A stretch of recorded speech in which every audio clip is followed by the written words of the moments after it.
Yo, I'm live on Clubhouse talking about ChatGPT. So, Clubhouse is an audio app where no one can see what I'm doing. So, I said that I would create a Zoom video so that I can upload to YouTube later and show you exactly what I was doing live on Clubhouse, because a lot of times people are driving or they're listening at home and they just wanted to hear about ChatGPT. Now, I'm in the ChatGPT EDU house on Clubhouse. If you'd like to join Clubhouse, just go to the description and you can log in. You could listen to the replay there as well. In this video, you're going to hear use cases on how to help your children at home using ChatGPT, how to find state standards in math using ChatGPT, and how to use and go and grab state assessments so that you can analyze it as a principal, as a parent, and also to create an assessment using state standards in mathematics. And then I jump into looking at how you can organize a trip to Disneyland using ChatGPT, and even a trip if you were going to leave the country and, let's say, Italy. You can forward through it if you like. You should be able to click through and find the different chapters in this YouTube. It is a bit longer. However, I have to say you'll find some value in looking at even when I struggle with and push back on ChatGPT when I'm not getting what I want ChatGPT to do for me. Let's get right into it. I'm very curious if this is being recorded. I'm not sure if anyone else can see it, but it does say allow replay. So I'm just going to go with there will be a replay. That is my hope and desire that this is being recorded. But of course, this is somewhat of a test, and I'm in the ChatGPT EDU house on Clubhouse, and I'm going to play around with prompts. I want to play around with prompts or suggestions or questions with ChatGPT from an education perspective. And I'm actually going to do this. I'm not live on YouTube at this time, but I am creating the prompts so that I can share them later on YouTube. And some of the things that I have realized is that being in ChatGPT, the more you play with it, the better you get. And I have created a few YouTube videos, and my latest one that is coming out at 6:45 a.m. Pacific time on Wednesday, April 5th, is called Homework Help, ChatGPT Prompting. And it's really there for you to look at homework and help your children, no matter where they are in education, K-12 or even college.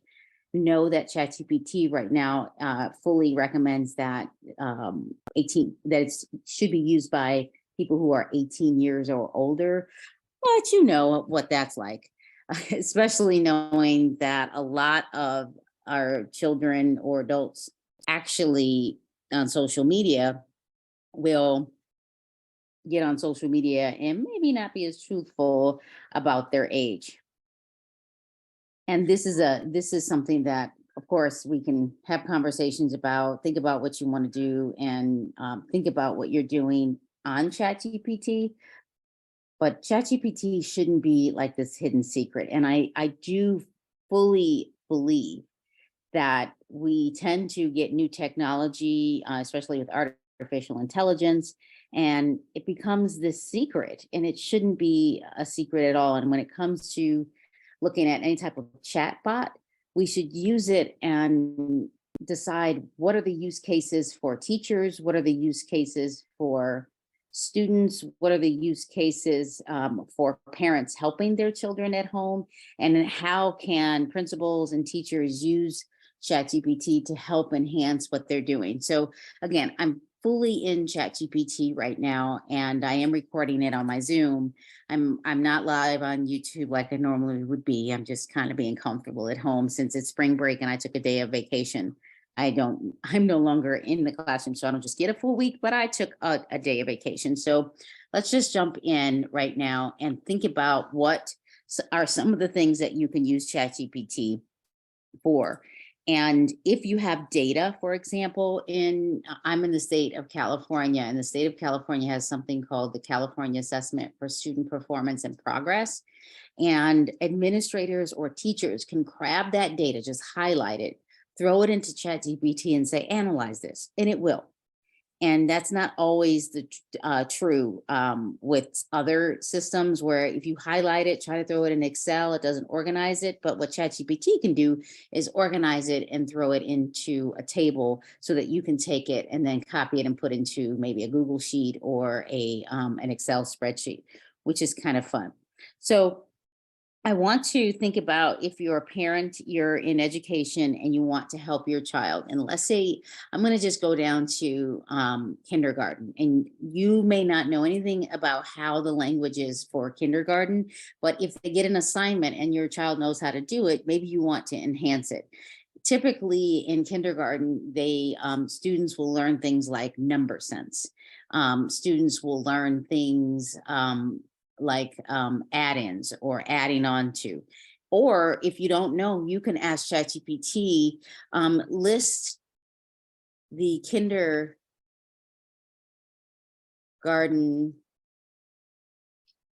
mathematics standards from the state of California. Now, many states use what we call the core standards, but whatever standards are being used, you can just ask ChatGPT to list them. And then I'm going to say, put them in a table by domain. Now I'm telling you it's called a domain, but you may not know that. So I'm just telling you. So here are the domains in the state of California, which is totally fun.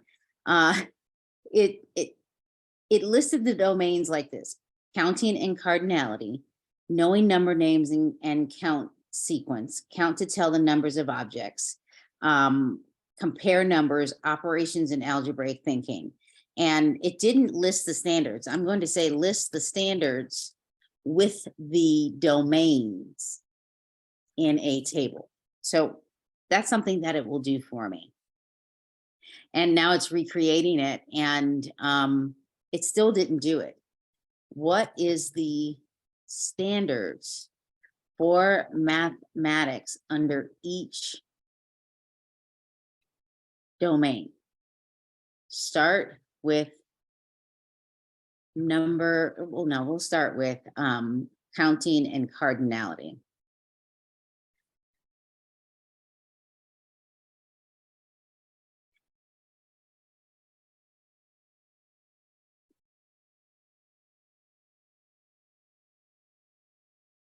Okay, so this is a little better. It didn't put it in a table. And I'm going to say, you are the expert. Why aren't you putting the standards in a table and numbering these standards? Here we go. So sometimes specificity is very helpful when you're in ChatGPT. This is what I was looking for. These are the standards. And it noticed that, okay, now ChatGPT has actually organized it for me. And hey, Deborah, I see you. I have asked ChatGPT to look at prompting from an education perspective. And this prompting that I asked ChatGPT to do, because again, it's EDU, I decided to start with kindergarten. And when it comes to kindergarten, I'm going to tell you what I asked it to do. And there's comedy in this, because I asked it to list the kindergarten mathematics standards for the state of California, put them in a table by domain. And it listed all of the domains and some of the standards kind of haphazardly. Parents or students may not know this, but I knew what they look like. So I then kind of challenged ChatGPT a little bit, and I said, list the standards with the domain in a table. Well, it kind of repeated what I said, and I said, what is the standard for mathematics under each domain? Start with counting and cardinality. Like I knew that was one of the domains, meaning counting, like knowing that you go from 1 to 2, and then going from 1 to 2 is just an add-on. And then, so knowing numbers by name, things like that. Count to tell the number of objects, meaning if you have 3 of something, you know that number is associated to that group. the number 3, and then compare numbers, like 3 looks like this, 4 looks like this. That's what it did. But it created it, but it didn't do this in a table. So I got a little testy with ChatGPT and I said, you are the expert. I'm noticing when I tell ChatGPT that it is the expert, some people will tell you that you have to put it in brackets or parentheses. You don't necessarily have to do that. I put, you are the expert. Why aren't you putting the standards in a table and numbering the standards? It said, I apologize for the confusion. Here are the kindergarten mathematics standards from the state of California, organized by domain in a table with numbers. It did it. Now, I am recording this on Zoom for later. I usually go live on Zoom at the same time, but I didn't today. So those are some things that when it comes to ChatGPT, you can have it organize it. Now, if I was doing this and I was an educator, this would be quite helpful. And I am also doing this so I can throw this prompt into the YouTube video that I'll create later for this. But here's the thing. Now that I've shown parents or whoever watches the video the standards, it's like if a parent wants to help their child at home, because that is my next video that comes out on Wednesday. It's not just about the magic being in the prompt. It's about how can you use it to help either yourself as a teacher, yourself as an EDU consultant, yourself as a parent to help guide your children so they don't cheat, but they use it as a tool or as a strategy to help enhance their learning. That's the idea behind ChatGPT, at least from my perspective. So when I say the magic is in the prompt, some people will give up after the first thing, like, that's not what I said, this is not what I'm asking for, and they're done. You have to keep pushing ChatGPT to do what you're looking for. And once it's getting, as it gets smarter and smarter and smarter, it will do better things. I recently, what's very nice about ChatGPT is that the prompting, I'm not an expert in ChatGPT. What I am an expert is in education, specifically biological and chemical sciences. I am not claiming to be an expert in ChatGPT. What I am saying is that we as educators, as parents, and the older you get, you might know the right question to ask ChatGPT. So it's not just about the prompting and the statement that you're asking it to do. It's also about the questioning. So if I wanted to say to ChatGPT in this situation, so again, just as a refresher, I basically asked ChatGPT to write to list all the domains in mathematics for kindergarten for the state standards in the state of California. And I asked ChatGPT to organize it in domain and put the standard number and the standard. I finally got it to do that. So it did that. But if I'm a parent, I'm like, I don't understand what count. I might understand count to 100 by ones and by tens, but what does that really look like? I'm like, so I could say, and I could highlight it to make my life easier. So I'll just highlight that standard, Control C or Command C if you're using a Mac. And I'll put that standard in and say, using this standard, create a guide, a parent guide, as if I need to help my child become more efficient in this standard.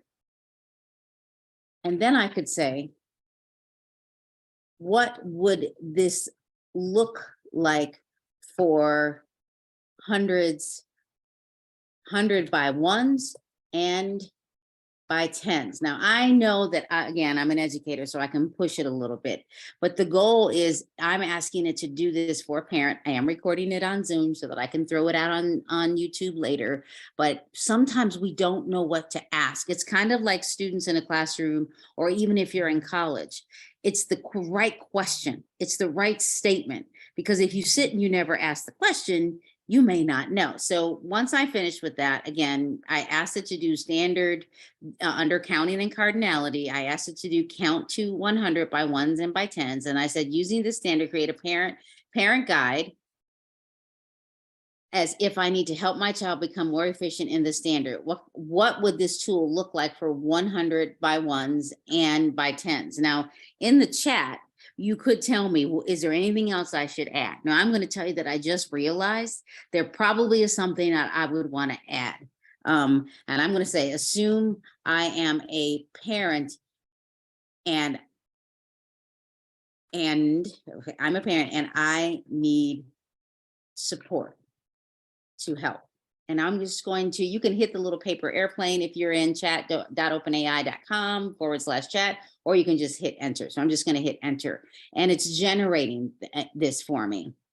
And what it's doing is when it does this, it says counting to 100s by ones. Have your child practice counting to 100 by ones every day. Start with counting to 20. Now in the state of California, it is only asked that students be able to count up to 30 in kindergarten.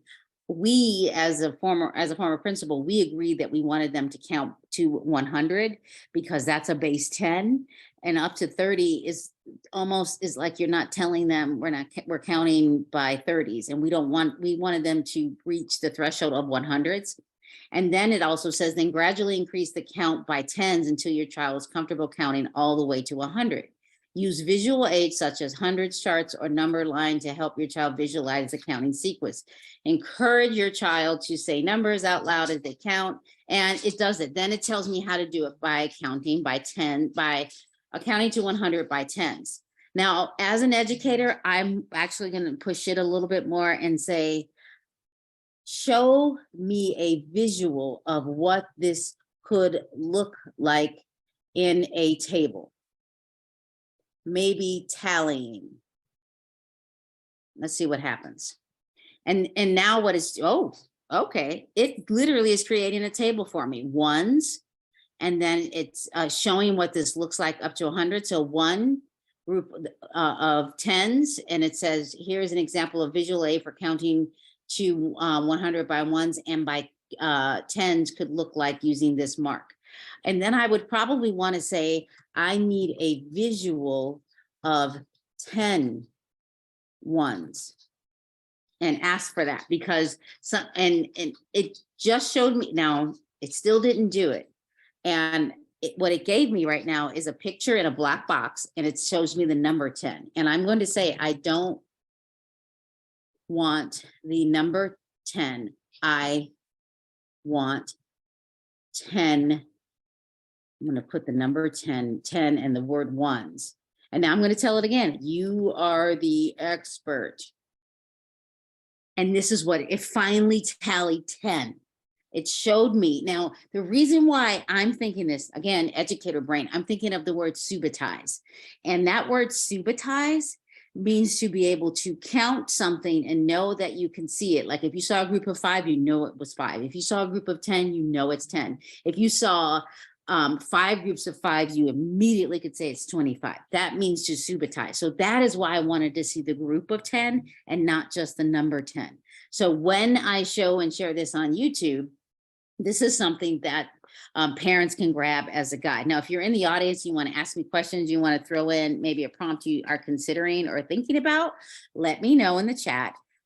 I want to say, then again, that is a YouTube video that I shared a few months ago, actually. I don't know how long ago it was. Actually, it was, let's see how long ago I did this. Actually, 1 month ago, I did that one. One that I also did that I want to share with you. And this one, if you are an educator or a parent, I believe that everybody should own their school data. If you are a parent and you do not know your school's data, you should. You should know what to do with it. You should know how to analyze it. But what if you were like, I don't know how to analyze data? This is what I did in this video. I went to the state data in the state of California called the California Association, the California Assessment for Student Performance and Progress. And and when I go there, it's called CASP results. And in these CASP, California Assessment for Student Performance and Progress, immediately what you do is you see the state data, but you can search any district in the state of California and it gives you this data. And what you can do, you literally can just highlight what looks like something. You can't highlight it. You highlight it all, even though it looks very unorganized. And once you get it all, you grab it and you hit Control C or Command C, and you throw it into a new chat and you say, you are the expert in CASP. It will find this for me. Analyze the state of California data that follows. Throw this in a table. Now, it looks jumbled up. It looks terrible. And of course, it didn't do exactly what I wanted it to highlight. So let me just make sure I get it. It doesn't look very organized at all. It looks kind of like all over the place. So when I throw it in, it's like it's got unnecessary information at first. So I get rid of that because I care way too much, but it shows me all the standards. It looks just very unorganized. And then I hit the airplane or the enter button and it puts it in a table. It's a beautiful table. Like and when I say that it's in a nice table, in the state of California, we look at our state assessment data by level 4 to level 1. Level 4 is exceeded, level 3 is met, level 2 is nearly met, and level 1 is not met. And then what it did is it also grabbed the met and or exceeded together. And it shows you that in the state of California, 47.06% of students in this state met the standards for ELA. And then in mathematics, it says 33.38%. This is a conversation. I could grab all of the districts in all of the schools in my district, throw them into ChatGPT, very unorganized, and say, organize this and analyze it for me, and it will.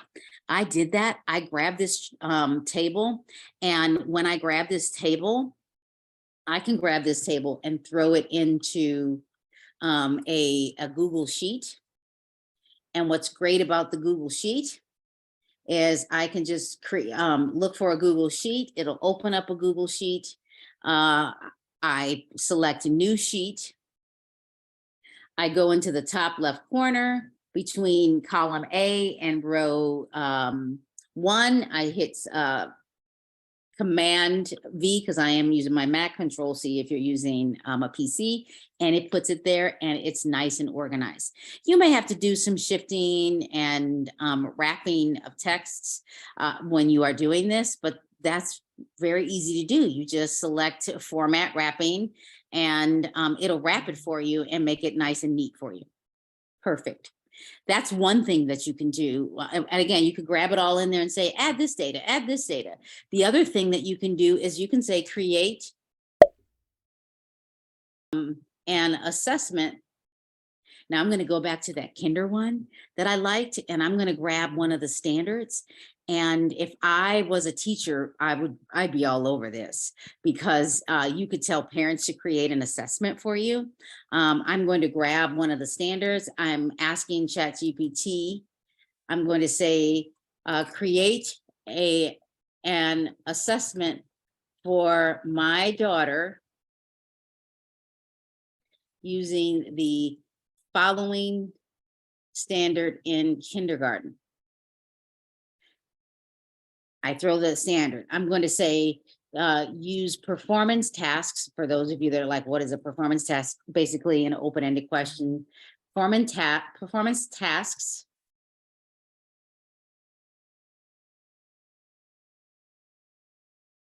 And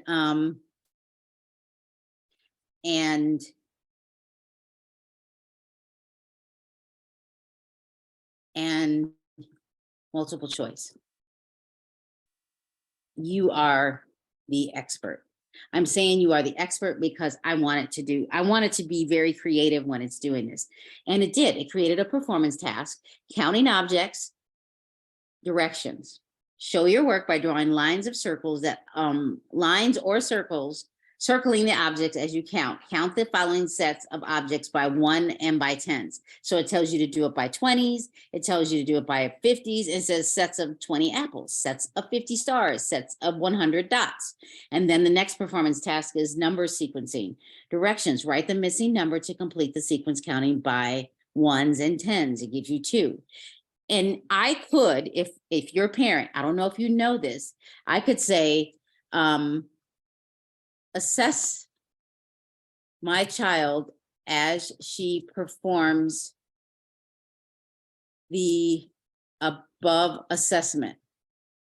Let her choose which problem to start with.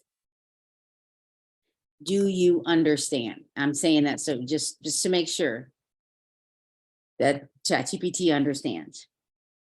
And it says, yes, here are some things you can look for. So I'm going to say, assess my daughter with the number 3 problem above. Repeat it.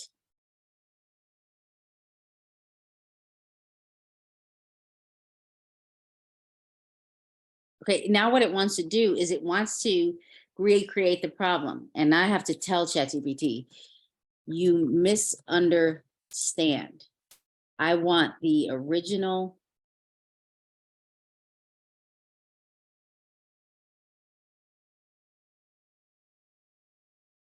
number 3 problem above and let my daughter answer it and you assess her.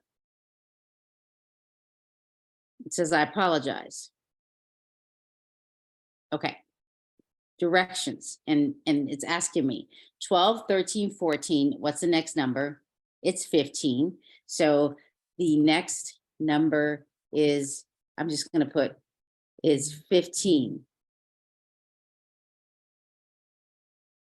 Let's see what it says.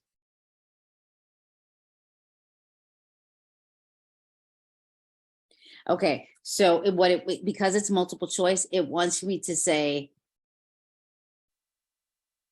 the answer is, let's see, I meaning Roman numeral number 3.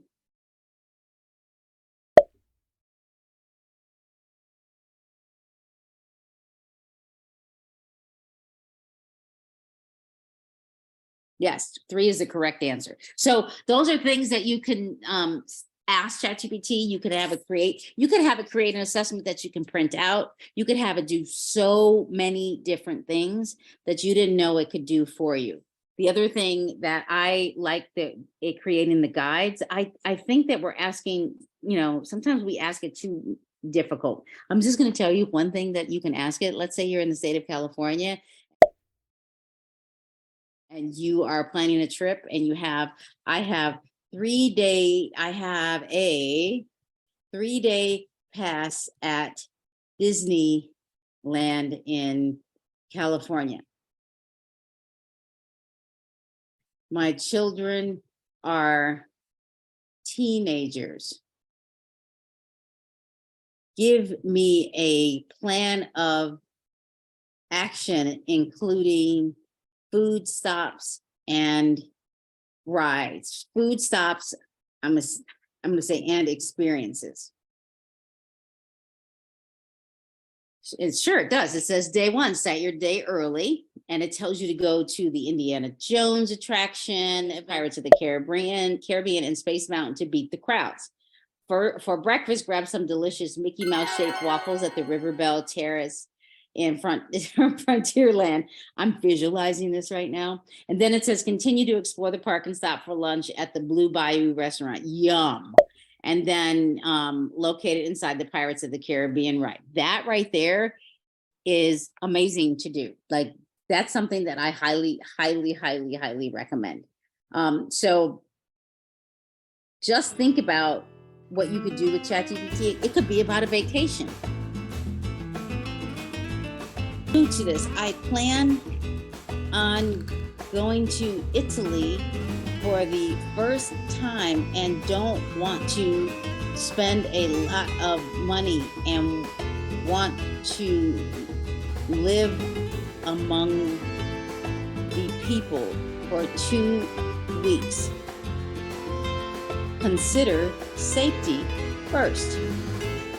It will just be me and my best friend, something like that. Make suggestions.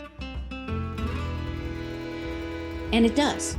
Italy is a great destination. It says that choose affordable accommodations instead of staying at hotels. It's telling you this. I'm going to ask it to recommend the affordable accommodations. Assume I know nothing. This is all, I'm all over this. Like, it says hotels are a great option, bed and breakfasts, apartments, renting an apartment through an Airbnb. There is something called agriturismo, is a form of rural tourism where travelers stay on a working farm or country estate. That's interesting. And then camping. So, and then I would say, do you have an actual list of accommodations with websites and phone numbers? Like, why not ask it? Like, you could get really creative. Oh, here it is. It has hostelworld.com, airbnb.com, the typical ones, but it does give them to you. You probably can say, can you elaborate on ones people don't know about? Elaborate on accommodations that others wouldn't know about.